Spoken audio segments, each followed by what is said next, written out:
Daniel Bushell, why is the US government preparing for civil war coming up? Large sections of the US prepare for armed revolution. Hollow points of the DHS. And that virus on your computer.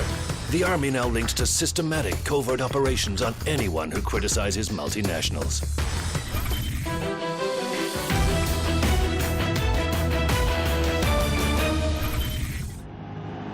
The last Super Bowl was played right here. We're here for drone repair. Declared martial law. Daddy, what's martial law? This summer's apocalypse movies tap current fears, notes Elysium director Neil Blomkamp. His new blockbuster shows America as a third world state. He says this isn't science fiction, this is today, this is now.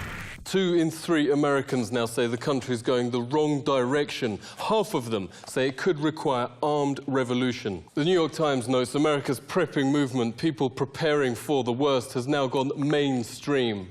Best-selling author Gerald Celente joins us. Thanks very much for coming on. You write the curtain's coming down on half a century of US dominance. Why'd you say that?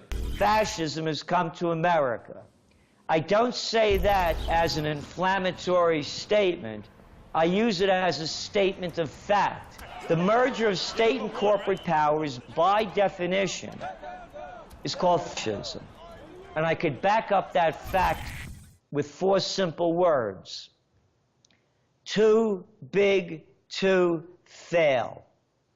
In capitalism, there is no too big to fail.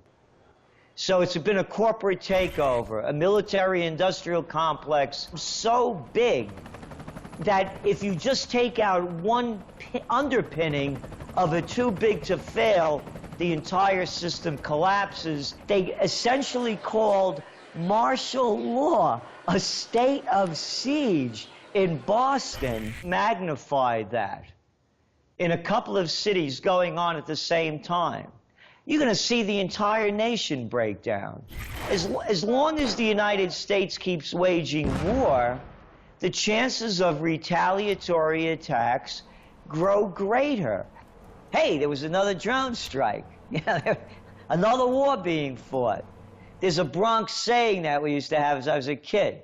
Payback's a bitch. The United States can't win a war, whether it's Iraq or Afghanistan, whether it's Libya or whether it was Vietnam. So the people have lost faith in the military aspect of the government, the policing aspects of the government. And so they realize on the economic end that they're on their own. Only the too big to fail are there to be saved. Yeah, too big to fail banks. People don't realize by law, own your deposits. You know, when they need them, they take them. If you have your money in your own possession, you don't have your money. Here, this is a fact.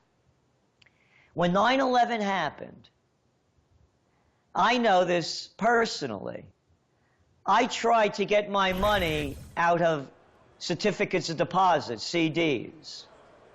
And I called up Fleet Bank. They're gone now. They fleeted away. I think Citigroup or one of them, Bank of America, bought them out. And I wanted my money transferred to my local bank. And they said, no, you can't get it. I got shafted by MF Global's scam when John Corzine brought down the company and they stole my money out of my segregated account. So the first thing is the golden rule. If you don't have any gold, you're not going to rule anything. You better have money, and in more than one denomination. And gold and silver is the popular denomination among neo-survivalists. If you were a Greek Cypriot and they closed the banks for what, almost 2 weeks, don't you wish you had some gold and silver to buy what you needed? That was the canary in the mine shaft. America's canary has actually stopped singing, writes finance site Silver Bear. Your bank savings will be raided in the upcoming crash, quietly amidst this new government document, which suggests the collapse will be much worse than in 2009.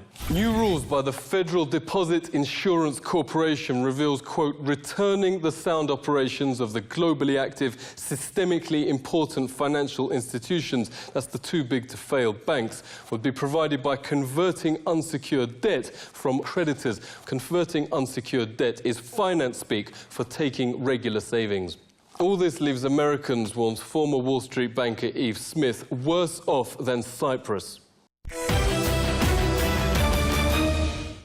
Canaries and coal mines are a popular analogy at the moment. Target Health says it's the bees. Either we stop the systematic poisoning or there will be war, writes investigative website Story Leak. This is what your grocery store looks like if bees die out, as only they can pollinate much of our food. 9 in 10 bees in the States have already died. Corporate and industry-paid media issued denials, but independent scientists have told the Daily Mail that only new pesticides could have killed over 10 million bees instantly, as happened in Florida. Here, beekeeper Charles Smith of the Smith Family Honey Company points to some of the millions who have suddenly dropped dead. Story Leak editor Anthony Gucciardi's investigated the corporations behind these chemicals. Thanks very much for coming on. You write it's them or us.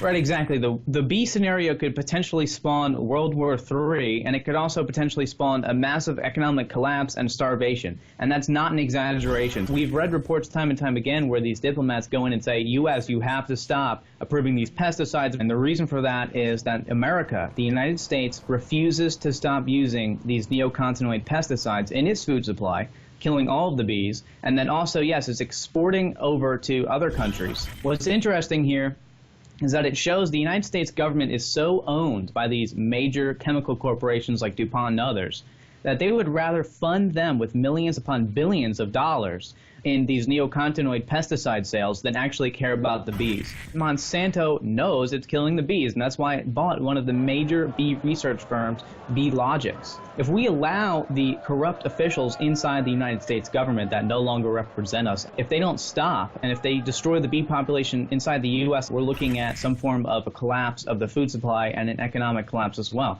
So other nations actually have to come in and say, U.S., stop killing your own country. They have to come in and speak for us. Other nations are speaking more for the United States population than the United States government itself. Yeah, what's the future if these corporations keep control? The biotech corporations are already on to the next phase, which is something called biopharmaceutical crops, where they actually have vaccines and pharmaceutical components already made inside the crops. But now you're actually getting pharmaceutical drugs on your dinner table, experimental vaccines on your dinner table. But the FDA also will likely not label these vaccine component crops and these pharmaceutical component crops to the point where you'll be feeding your family unknowingly all of these different vaccines and statins and everything like that, even for infants, GlaxoSmithKline, Monsanto, and Merck. The vaccine industry, the pharmaceutical industry, and the biotech industry all coming together to deceive you on what's on your dinner table, coming together to make massive profits completely unheard of in this country. For example, we have the AIDS vaccine, which they're now looking to infuse into these biopharmaceutical crops, which will be on your dinner table. There were 19 participants in this experimental AIDS vaccine study, and actually 3 died from adverse reactions to the AIDS vaccine. Of 19 people, 3 died. And this is what they want to put into your food supply. Yes, things have got this bad. Why aren't people complaining? That can be considered under Homeland Security an act of terrorism. If you have a complaint about your tap water, if you're concerned about the chemical contamination of it, the fluoride in the water, you're a terrorist, and you're going to be put on a terrorist watch list. First, they came for Al-Qaeda, right? They came for Al-Qaeda after 9/11. Oh, Al-Qaeda are the bad guys. We need to go and get Al-Qaeda. Then they came for the extremists, the left-wing, right-wing extremists, whatever. The extremists are the bad guys. Now it's you. Under this report, anyone that says they don't want GMOs in their food, or hey, does this have GMOs in it? Got to be a terrorist. Polls show that about 96% of the country wants GMOs labeled and are against GMOs. So, in fact, 96% of the country now are terrorists. If you complain about Monsanto's GMOs, it's been linked to massive tumors in rats to where they couldn't even move.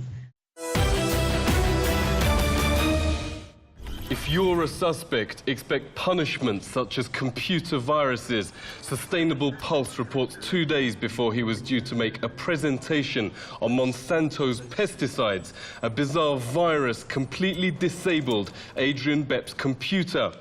But the government now feels so above the Constitution and any laws, it doesn't cover its tracks. IP log searches found computers of Monsanto critics accessed by the US Army Intelligence Center. WikiLeaks shows Obama administration agencies now conduct illegal black ops for multinationals. Let's speak to Dr. Kevin Barrett, author of Questioning the War on Terror. Great to talk to you. If 96% of the population are now the bad guys, how will this all end? The U.S., like so many other places, is quite corrupt. In some ways, even more corrupt than most places. And it's just better concealed, or it traditionally has been. But it's all crawling out from under the rock now. The Internet has really ripped off the veil and shown what's going on at the highest levels of power in the U.S. And they openly turned their guns against the American people. And now they have a military command that's aimed at the U.S. in blatant violation of posse comitatus that says that the U.S. military cannot be used in the U.S. against American citizens. That's been thrown out the window now. And they're openly militarizing the police, having the police work with the U.S. military in violation of posse comitatus. And they appear to be getting ready for some kind of civil war, some kind of to intern people. We're in a really dangerous time here in the U.S.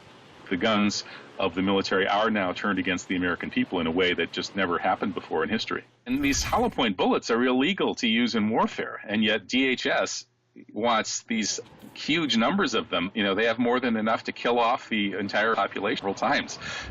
The hollow point expands on impact to almost 3 times its size. The expanding effect means that the bullet dumps its power inside the body, damaging more tissue. A larger wound means a greater chance of hitting an organ, cutting nerves, or severing an artery. It's quite worrisome. I know a lot of people who are getting out of the U.S., and maybe they're the smart ones. Nationwide protests, hunger strikes and sit-ins are currently sweeping the United States, notes the website Popular Resistance. But with a corporate media blackout of any news that threatens their paymasters, a more realistic portrait of America today may be at the cinema. This is The Truth Seeker.